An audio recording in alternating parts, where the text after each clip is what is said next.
2024 का लोकसभा चुनाव और उसके बाद महाराष्ट्र का विधानसभा चुनाव। तैयारियां जोर शोर से हो रही हैं। हर पार्टी एड़ी चोटी का जोर लगा रही है कि किसी भी तरह इस बार चुनाव हाथ से न जाने पाए। हालांकि महाराष्ट्र में एक तरह की सुगबुगाहट और हो रही है। एक अलग तरह का माहौल बन रहा है। शिंदे सरकार का बीजेपी के खिलाफ माहौल। जी हाँ, एकनाथ शिंदे ने उद्धव ठाकरे से अलग होकर अपनी शिवसेना को मजबूत किया। यहाँ तक कि शिवसेना का ओरिजिनल चुनाव चिन्ह भी उनको ही मिला। बीजेपी के साथ मिलकर महाराष्ट्र में सरकार चला रहे हैं। लेकिन अब कयास ऐसे लगाए जा रहे हैं जैसे बीजेपी शिंदे का वर्चस्व कम करने की कोशिश कर रही है, जिसकी वजह से शिवसेना की शिंदे और बीजेपी के बीच दूरियां पैदा हो रही हैं। और इन दूरियों की वजह कोई और नहीं बल्कि ठाणे के बीजेपी के विधायक संजय केलकर हैं, जो ये कहकर एकनाथ शिंदे की मुश्किलें बढ़ा चुके हैं कि ठाणे और कल्याण में बीजेपी लोकसभा का चुनाव लड़ेगी।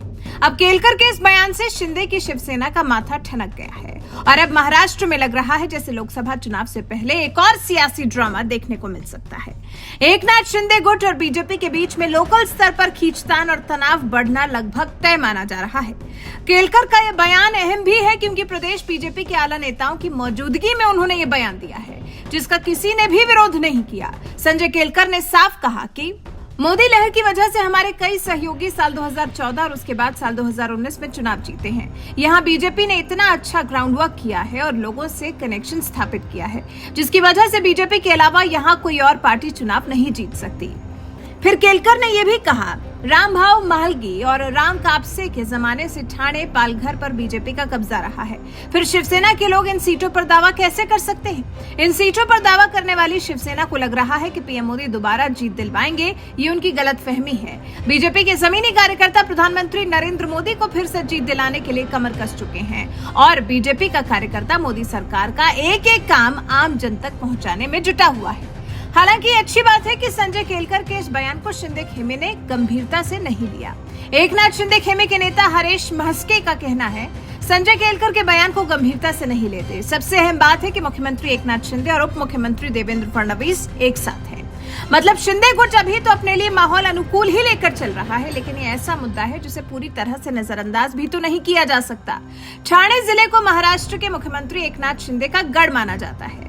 ठाणे, कल्याण, डोंबिवली, पालघर जैसे इलाकों में शिंदे का ही वर्चस्व है, लेकिन संजय केलकर के बयानों से लग रहा है जैसे लोकसभा चुनाव के दौरान बीजेपी की तरफ से शिंदे के इस वर्चस्व को खत्म करने का प्रयास किया जा सकता है। अब इस मामले में आगे क्या होना है ये कह पाना थोड़ा मुश्किल है। हालांकि आलाकमान की तरफ से अभी तो ऐसा कोई इशारा नहीं किया गया है।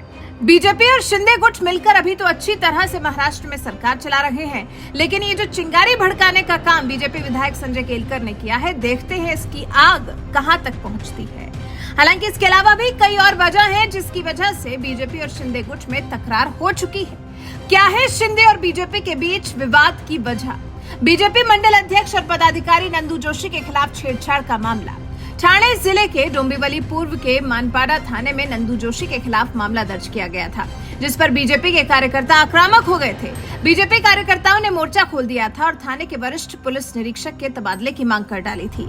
हालांकि शेखर बागडे का तबादला तो नहीं हुआ, लेकिन उन्हें कई दिन की छुट्टी पर भेज दिया गया, जिससे बीजेपी नेता नाराज है और आरोप लगा रहे हैं कि शिंदे गुट ने बीजेपी का साथ नहीं दिया। कई कार्यक्रमों में देवेंद्र फडणवीस को किया गया नजरअंदाज। पिछले दिनों में डोंबिवली देवास शहर में कई विकास कार्यों का भूमि पूजन और लोकार्पण मुख्यमंत्री एकनाथ शिंदे ने किया। इस दौरान शहर में कई बैनर और पोस्टर्स लगाए गए, जिससे देवेंद्र फडणवीस को गायब रखा गया, जिस पर बीजेपी के नेता भड़क गए और शिंदे के गढ़ माने जाने वाले कई क्षेत्रों पर अपना दावा पेश करने लगे। वैसे आपको क्या लगता है, लोकसभा चुनाव तक क्या बना रहेगा बीजेपी और शिंदे गुट का रिश्ता? क्या इतनी छोटी छोटी बातों का बीजेपी शिंदे गुट वाली शिवसेना के रिश्ते पर पड़ेगा असर? क्या लोकसभा चुनाव में शिंदे के गढ़ में बीजेपी लड़ेगी चुनाव या फिर शिंदे गुट को साथ लेकर ठोकेगी जीत का दाव? इस बारे में अभी से तो कुछ नहीं कहा जा सकता, लेकिन आपका इस बारे में क्या कुछ कहना है? अपनी राय में कमेंट कर जरूर बताएं।